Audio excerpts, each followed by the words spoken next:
Ugh, cringe, am I right? I mean, the rainbow hair is actually pretty cool, but if Facebook taught you to make friends, your friends are probably robots. But this stuff isn't new. It's just happening now, bigger and faster than ever before. So let's think about the Victorian Internet, the telegraph. The Victorian Internet is a book by Tom Standage describing the history of the telegraph and occasionally comparing it to the modern internet. The book's great, I recommend it.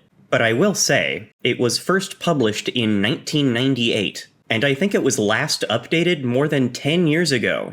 The internet has changed a lot since then, and Tom probably didn't spend most of his childhood chronically online, like most of us. Alright, I'm going to summarize the parts of the book I think are interesting. Back in the ancient-y olden days, humanity could, technically, share information across long distances at the speed of light. Like the warning beacons of Gondor in Lord of the Rings, humans could light fires on the Great Wall of China to send messages far, far away. Now all of China knows you're here. In 1775, during America's Revolutionary War, Paul Revere saw in a lighthouse either one light if the British were coming by land, or two lights if the British were coming by sea. How many lanterns, boy? One or two? 3! They must be coming both by land and by sea. But the lighthouse couldn't tell him how many boats were coming. These kinds of messages could only be Boolean, 0 or 1, true or false, not whole words. The fastest way to share more complicated information was by shouting it really, really loud, or putting a guy on horseback, which Paul Revere had to do anyway. Giddy up, boy! Giddy up! There's another event in the Revolutionary War, which was called the Shot Heard Round the World, but it took months for the British to hear about it across the Atlantic Ocean. It was heard around the world, but very slowly. At last you are here. Before the telegraph connected the whole world at light speed, there were actually inventions which were kind of like the telegraph. When Napoleon Bonaparte seized power in 1799 Europe, he ordered a network of these primitive telegraphs. They have two arms, and their positions are letters, kind of like semaphore, the flag language used with airplanes. The British had primitive telegraphs too, which shared letters with 6 Boolean values, kind of like Braille. So, in fairness, these shared information at the speed of light. They couldn't share information across a whole ocean, but it could be pretty quick. People tried making electronic telegraphs, but they didn't seem to work well until the mid-1800s. The real telegraph worked like this, abridged. There's a wire connecting two places. On one side of the wire, one person, a transmitter, dashed an electronic message using a Boolean alphabet called Morse code. On the other end of the wire, another person, a receiver, heard that message and translated it back into English letters. Samuel Morse, inventor of the telegraph and Morse code, was said to have annihilated both space and time in the transmission of intelligence. Telegraph stations eventually got so busy they had to start using pipelines too. Stations could actually have so many messages coming and going, it was faster to just send local communication in vacuum tubes. Radio City Mutant Hall. Cool. Crosstown Express? At first, people didn't quite get the telegraph. I'm not sure if these stories are real or just urban jokes, but they're pretty fun. One woman got a message from her faraway son, but she thought it was fake because it wasn't his handwriting. It was the receiver's handwriting. Another woman wanted to send a soup across the telegram. She was kind of thinking ahead of her time, actually, because by 1870, those vacuum tubes were large enough to send parcels. Nowadays, we can just order soup to be delivered online. On that note, the telegraph resulted in some things we might compare to the internet. Businesses came up with encryptions so they could share secret information tough to decode. This also made telegraphs less expensive, because telegraphs were priced by the word. If you decide single words represent long messages, that's cheap. More interestingly to me, when working hours were over, the people working the telegram could chat with each other across the globe, just to shoot the shit, really, developing slang which sounds to me a bit like LOL and OMG. They could tell apart their friends based on their Morse accent, basically.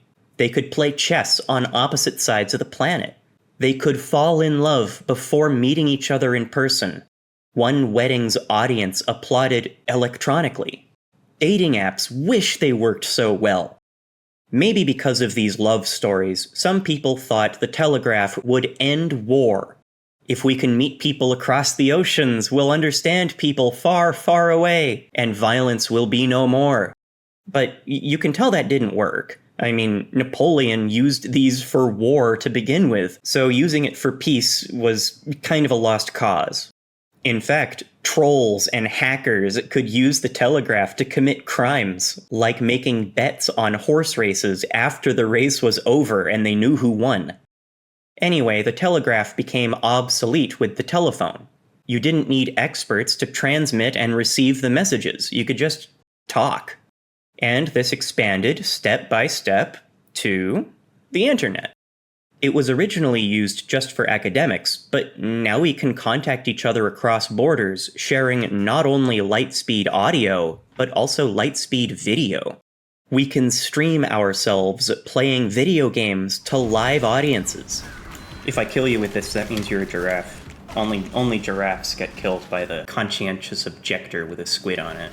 Children couldn't use telegraphs. It was sort of an adult thing. But the internet, for better or for worse, is open to anyone. I'm too young to remember where I was on 9/11, but when Osama bin Laden died, you know where I heard about it? I was building an automatic cactus farm in Minecraft beta. My friend running the server just joined and said, "We got him." I was on Minecraft. On the brighter side, I play Team Fortress 2 with people around the world. I once saw a sniper from the other team accidentally run down a dead end. I cornered them and offered them a flip. Boom! Flipping time! We flipping? They let me flip them, and I left them alone. And they said, Thanks, mate. I have no idea who they were. They had a Chinese username I couldn't read. World peace will never come from the internet, but maybe the internet can show what we can be. I started studying artificial intelligence in Okinawa because I sent a professor here a YouTube video I made. During COVID, I once met someone in an international Zoom call who recognized my voice. You're the squid who made that video about Bayesian neural networks, aren't you? The world is connected in ways it's hard to even imagine. But Tom Standage says that people from 1900 wouldn't be impressed with the internet. Oh, you're communicating with people across the world? Yeah, well, we did that too. Nowadays, we do it better and faster, but we had 100 years to improve. Tom says that people from 1900 would be more impressed by airplanes. It's heavier than air, and it flies? We can ship an entire person anywhere in a couple days? And we've been on the moon? Holy dang! But, on the other hand, remember that woman who wanted to telegram soup? Maybe people from 1900 wouldn't be impressed with airplanes either. They saw it coming.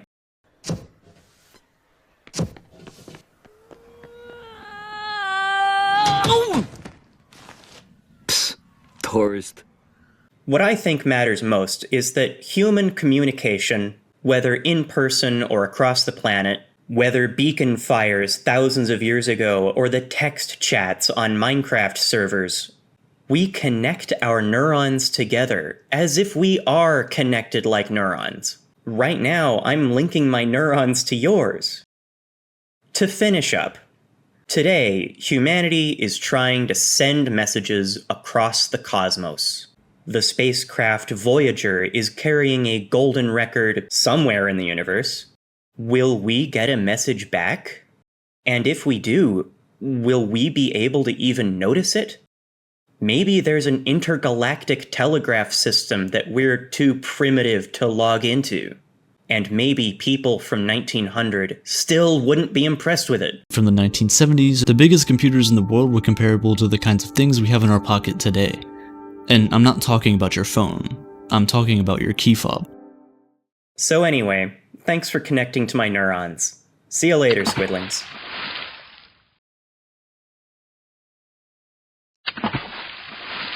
If you feel like it, throw money at me.